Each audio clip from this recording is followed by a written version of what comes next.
Muslims are terrorists. And after 9/11, you had the 7th July, that's the London bombing, and there was a comment statement which said, all Muslims are not terrorists, but all terrorists are Muslims.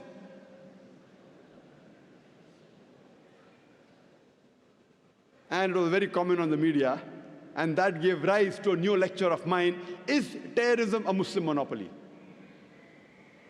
Time does not permit me to speak in detail about is terrorism a Muslim monopoly, but you're most welcome to see on the Peace TV or on our website. We know from the media that many a time, two different labels are given to the same individual for the same activity. For example, more than 60 years back, there were many Indians who were fighting for the freedom of the country. These people, by the British government, they were called as terrorists.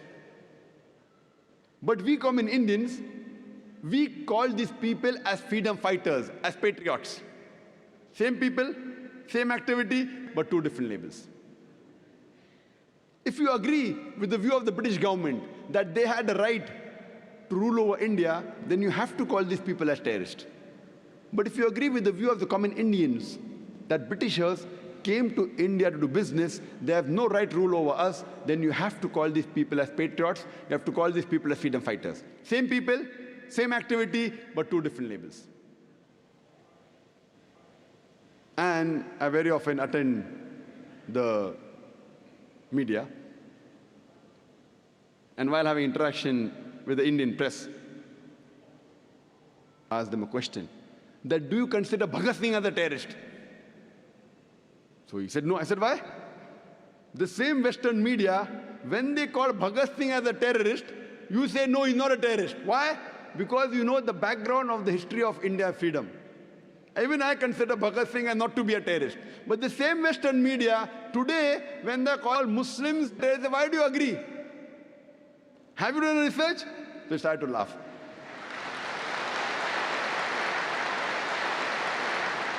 Quran says in Surah Hujurat, chapter 49, verse number 6, whenever you get information, you check it up before you pass to the third person. The point to be noted is that when the British government called Bhagat Singh a terrorist, you didn't agree. Now why do you agree with them? Why these double standards?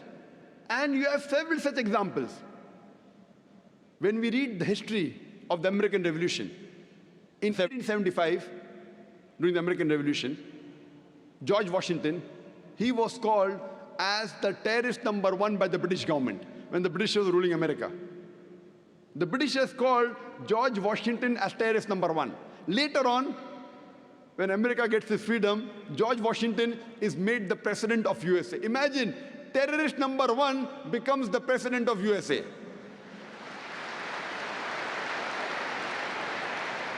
And he happens to be the godfather of all the presidents to come, including George Bush. And you find several such examples, several.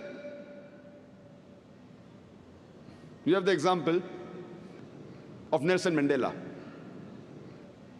Nelson Mandela, several decades earlier, when South Africa was ruled by the white apartheid government, Nelson Mandela was arrested and was imprisoned in Robben Islands for more than 25 years. By the white apartheid government, Nelson Mandela was called as terrorist number 1. Later on, when South Africa gets its freedom and the white apartheid government is removed, Nelson Mandela is given freedom and he gets the Nobel Prize for Peace. Imagine, terrorist number 1 of the world gets the Nobel Prize for Peace. Not that he was bad and he became good. For the same activity for what he was called a terrorist, 30 years later, he gets the Nobel Prize for the same activity, Nobel Prize for Peace. So we realize whoever is in power, whatever label that person gives, that gets stuck on to that person. This is media. Media is very powerful.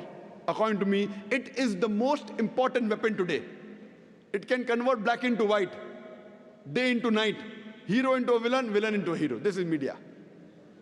Unfortunately, we Muslims, we are very backward as far as media is concerned. Our technology, whatever technology is halal, what is permitted in Quran and Sunnah, we have to use it. We have to convert it to halal. Television per se is not haram. I do agree, 99% things that come on television is haram. We have to convert the haram into halal. And that's how we have to convey the message of Allah subhanahu wa ta'ala. The best way today that you can convey the message of Allah subhanahu wa ta'ala is the satellite channel. It is the media. At least we can give shahada, we can tell on the day of judgment to Allah subhanahu wa ta'ala, at least we tried our level best to let the message of Islam reach every home, or at least as many homes as possible. And alhamdulillah, summa alhamdulillah, since 3.5 years after the launch of Peace TV, now the viewership of Peace TV is more than 100 million. Alhamdulillah. People may be wondering that, why are there so many cameras? People are saying, why 12 cameras required? One lecture, one man, 12 cameras.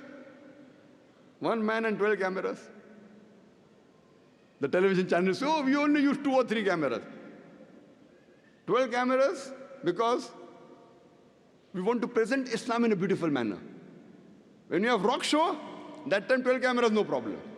When Dai gives a lecture, why only 2 cameras?